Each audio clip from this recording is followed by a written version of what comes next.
आज हम एक नई बीएल स्टार्ट करने वाले हैं।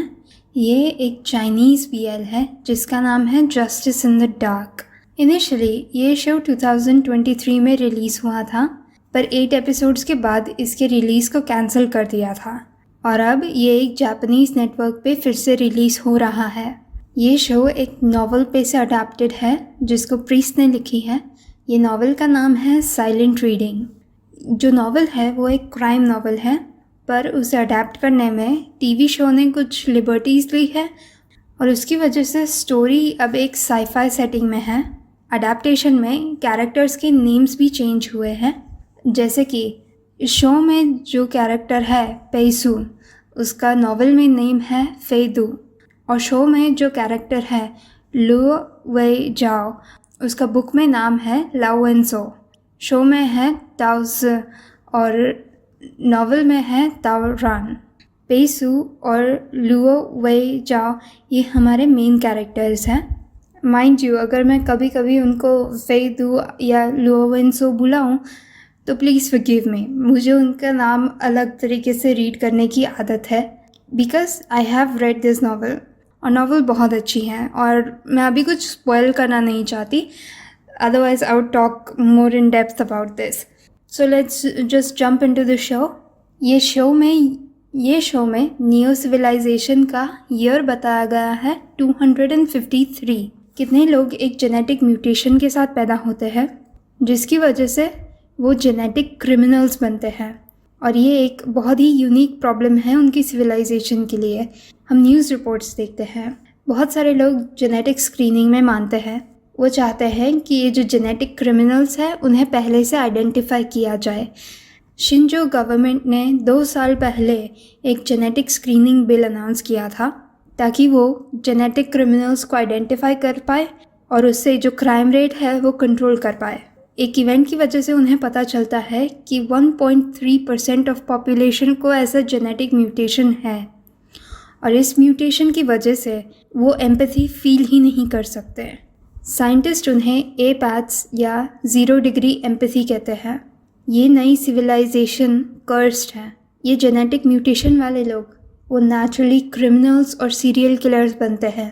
शिंजो का ऑटोनोमस गवर्नेंस वाला एरिया, जो उनका सबसे बड़ा फ्री इकोनॉमिक जोन है, शिन्नानजो की लीनियंट इमिग्रेशन पॉलिसी की वजह से ऐसे बहुत सारे एपैथ क्रिमिनल्स वहाँ पे आए हैं। ये genetic screening bill crime rate कम करेगा या नहीं ये कंफर्म नहीं है। ओरिजिनल नॉवल में ये जेनेटिक म्यूटेशन का या फिर 0 डिग्री एम्पैथी का कोई भी कॉन्सेप्ट नहीं है। उसमें जो लोग बुरी चीज़ें करते हैं दे आर जस्ट पीपल, पर उसमें जो बुरी चीज़ें की गई हैं they are very extreme. To be fair, आज की दुनिया में अगर आप 2 सेकंड के लिए भी न्यूज़ देखते हो तो nothing in the novel is that extreme.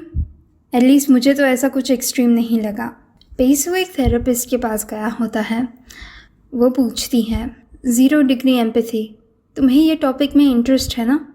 पेइसू कहता है ये लोग इंटरेस्टिंग है, आपको नहीं लगता?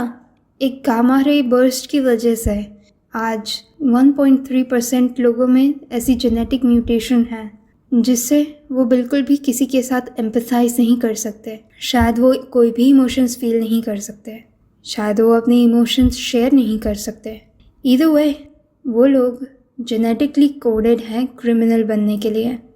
थेरेपिस्ट पूछती है तुम्हें लगता है कि जीन्स ये सब डिक्टेट कर सकते हैं? पेइसू कहता है क्यों नहीं, क्या ऐसा नहीं है? थेरेपिस्ट कहती है मुझे लगता है कि हर एक के पास उनकी फ्री विल होती है। पेइसू एक कॉइन के साथ खेल रहा होता है और ये सुन के वो खेलना बंद कर देता है। तो थेरेपिस्ट पूछती है तुम ऐसा नहीं मानते?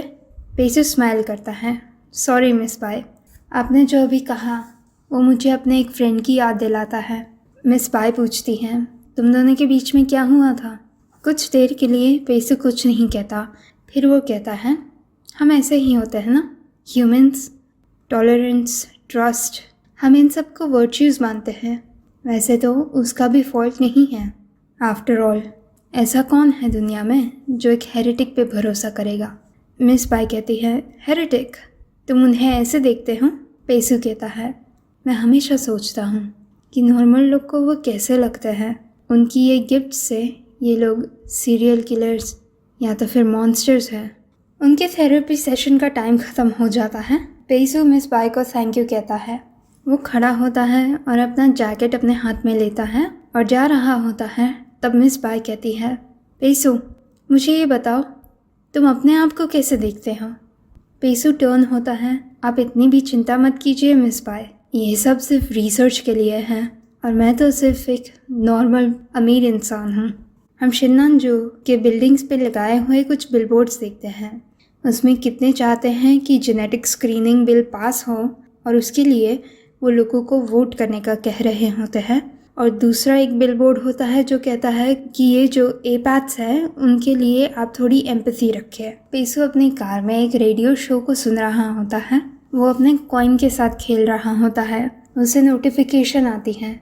जैनेटर ने एक नई पोस्ट की होती है जिसका टाइटल होता है ट्रूथ, द पेनफुल ट्रूथ। फिर हम देखते हैं एक यंग लड़का होता है और उसके हाथ में एक पैकेट होता है।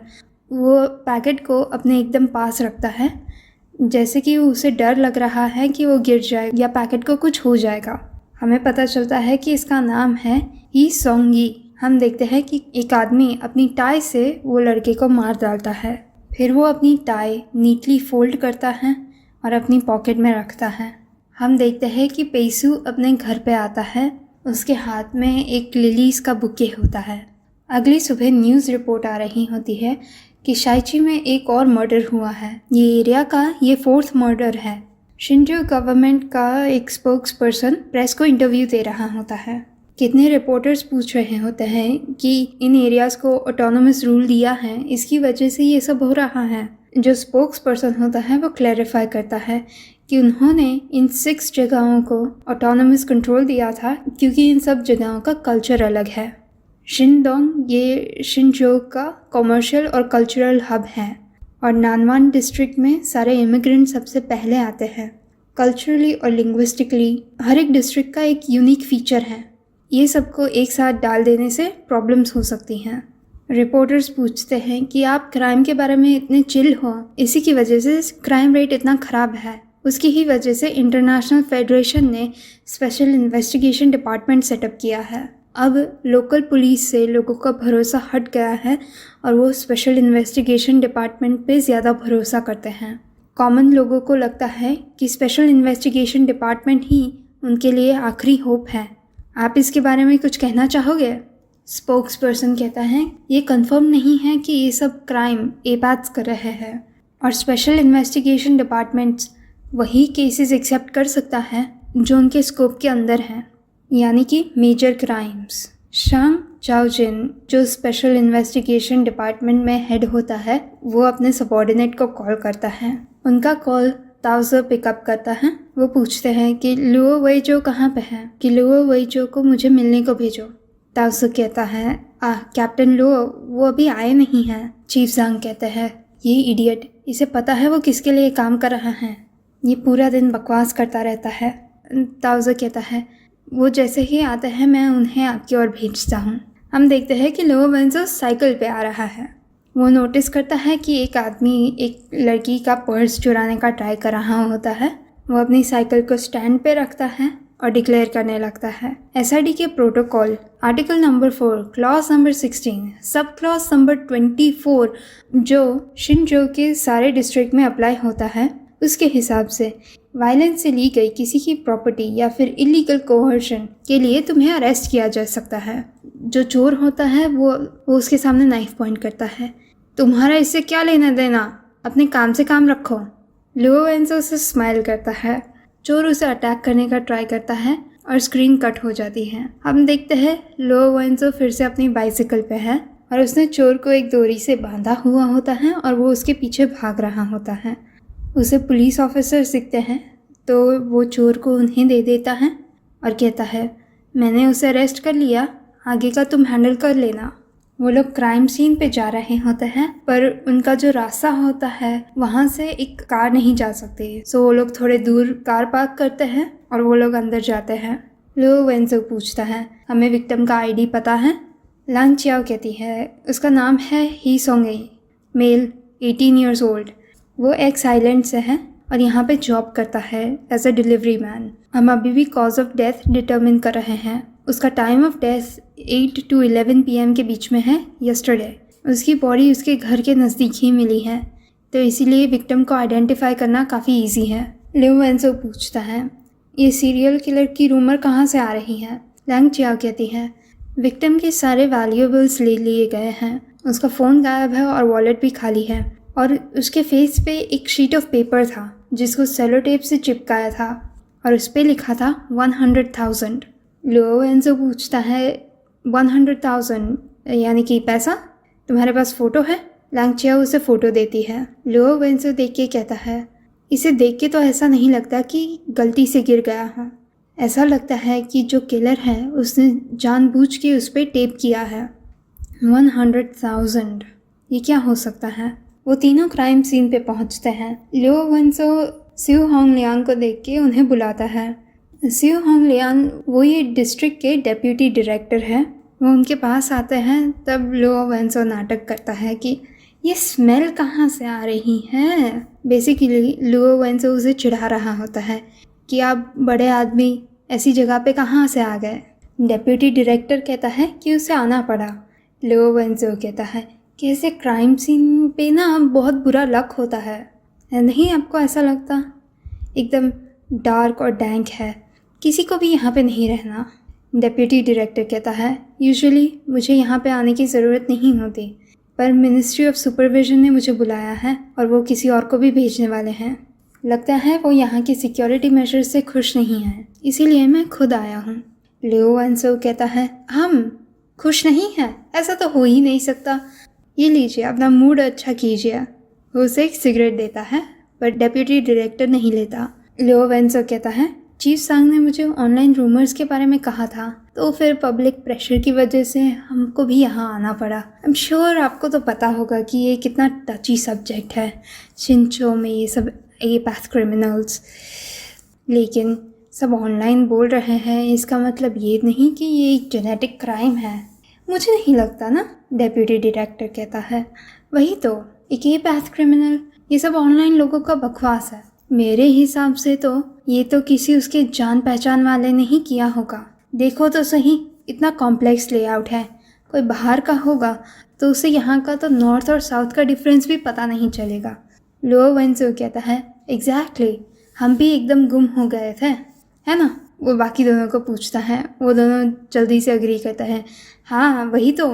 लियो वेंसो कहता है, डेप्यूटी डायरेक्टर देखिए आप, ये जगह पे ऐसे हर एक टाइप के लोग होते हैं, हमें भी यहाँ पे नहीं रहना, पर हमारी तो मजबूरी है। अब तो आपको हमारी सिचुएशन पता है ना, क्या आप हमें अंदर आने देंगे? डेप्यूटी डायरेक्टर उन्हें क्राइम सीन के अंदर आने की परमिशन देते हैं। वो इन्वेस्टिगेट करने लगते हैं। लियो वेंसो डेप्यूटी डायरेक्टर को पूछता है, ये अभी आप जिससे बात कर रहे थे, ये लोग कौन हैं? डेप्यूटी डायरेक्टर कहता है, उसका नाम क्या था, ये वो होंगफू रियल एस्टेट का ओनर जिन साई होंग। हम दोनों एक ही होम टाउन से आए हैं, वो बस एक पहचान वाला है। बाय द वे, हमने इसका बैकग्राउंड चेक किया, वो यहाँ का लोकल नहीं है। आई बेट कोई झगड़े में आ गया होगा, ये बस एक सिंपल चोरी का केस है, और वैसे भी ये लोकल नहीं है, तो इतनी सब मेहनत का कोई मतलब नहीं। जो एमी वाले होते हैं वो बॉडी ले जा रहे होते हैं, तब लियो वेंसो उन्हें रोकता है। वो विक्टिम के शूज़ देखता है और देखता है कि उन पे कोई मड नहीं है, पर ये जो जगह है वहाँ पे बहुत मड है। फिर उसके कॉलर पे देखता है कि उसके कपड़े का जो नेम टैग है वो अभी भी अटैच्ड है। ये सब जो नोटिस करता है वो डेप्यूटी डायरेक्टर सुए को नहीं बताता। फिर वो उन्हें पूछता है कि हमें कॉज ऑफ डेथ पता है। वो उन्हें फिर से स्वीट टॉक करने लगता है। आपको तो पता है एसआईडी के कितने सारे रूल्स होते हैं, हमें रिपोर्ट तो लिखना पड़ेगा ना। आपके ही भरोसे हैं हम, डेप्यूटी डायरेक्टर सुए। अगर ये रिपोर्ट अप्रूव नहीं होता तो फिर हमें यहाँ वापस आना पड़ेगा। डेप्यूटी डायरेक्टर कहता है, इसका नाम क्या है? शाहान्यांग शाह आता है। Yes sir. डेप्यूटी डायरेक्टर कहता है कि ये केस के बारे में एसआईडी को ब्रीफ करो। शाह अपनी नोट्स में से पढ़ता है, ये क्राइम सीन के बेसिस पे हमें ऐसा कोई भी प्रूफ नहीं मिला जिससे ऐसा लगे कि विक्टिम ने स्ट्रगल किया था, पर उसके सर के पीछे एक ब्लंट वेपन से किसी ने मारा था और वो ब्लीड कर रहा था। क्लियर स्ट्रैंगुलेशन मार्क्स है और उसके सारे वैल्यूएबल्स भी किसी ने ले लिए हैं। कैप्टन लोअर पूछता है, तुमने कॉज ऑफ डेथ डिटर्मिन की? ऑफिसर श्याओ कहता है, प्रिलिमिनरी एवेल्यूएशन के हिसाब से ऐसा लगता है कि ये विक्टिम को किसी ने बेहोश कर दिया था और उसके बाद उसे स्ट्रैंगल किया था एक सॉफ्ट रोप जैसी चीज़ से। विक्टिम को तब मारा गया था जब वो बेहोश था और इसी वजह से स्ट्रगल करने के कोई भी साइन नहीं है। जो ब्लंट वेपन और जो रोप यूज़ किया गया है उसे हम आइडेंटिफाई नहीं कर पाए। ऐसा कोई भी एविडेंस नहीं मिला ये बताने के लिए कि ये ही क्राइम सीन है। डेप्यूटी डायरेक्टर कहता है, सॉलिड एविडेंस मिलने से पहले ये सब क्या बकवास कर रहे हो? ये सब बकवास करने की हिम्मत कैसे हुई? Preliminary evaluation? तुमने मुझसे तो बात भी नहीं की और तुम्हें प्रिलिमिनरी इवैल्यूएशन कहाँ से मिल गया? अगर ये क्राइम सीन नहीं है तो क्राइम सीन कहाँ पे है? क्या ये कोई डंप साइट है? कोई यहाँ पे बॉडी क्यों फेंकेगा? क्या फ़ायदा होगा बताओ? ऑफिसर श्याओ कहता है, मैं तो बस ऐसा कह रहा था कि ये पॉसिबिलिटी है। डेप्यूटी डायरेक्टर उस पर और गुस्सा करता है। लो वैंसो उन्हें शांत करता है। अरे डेप्यूटी डायरेक्टर, ये नया नया है, आप भी क्या करते हो? अभी पहले पहले तो बहुत मोटिवेटेड रहेगा ना। अरे हाँ, मुझे जो रिपोर्ट सबमिट करना है उसके लिए मुझे एक टेस्टिमोनी चाहिए होगी। मैंने सुना कि विक्टिम यहीं कहीं पे रहता था और यहाँ पे सब ये कम्युनिटी अपार्टमेंट्स हैं। क्या उसके कोई रूममेट्स हैं? डेप्यूटी डायरेक्टर कहता है, एसआईडी को तो हर जगह अपना नाक घुसाना है ना। तब ऑफिसर श्याओ कहता है उसके रूममेट का नाम है मियाओ श्याओ वे। हम जब वहाँ पे गए थे तो किसी और के साथ आर्ग्यू कर रहा था। हम उसे स्टेशन पे ले गए हैं और क्वेश्चनिंग करने के लिए। उतने में बहुत सारे रिपोर्टर्स आ जाते हैं और डेप्यूटी डायरेक्टर उनसे डील करने चले जाते हैं। लो वैंसो क्राउड की ओर देख रहा होता है। तब ताओरान कहता है, क्या हुआ, क्या देख रहे हो? लियो वैंसो कहता है, कुछ नहीं।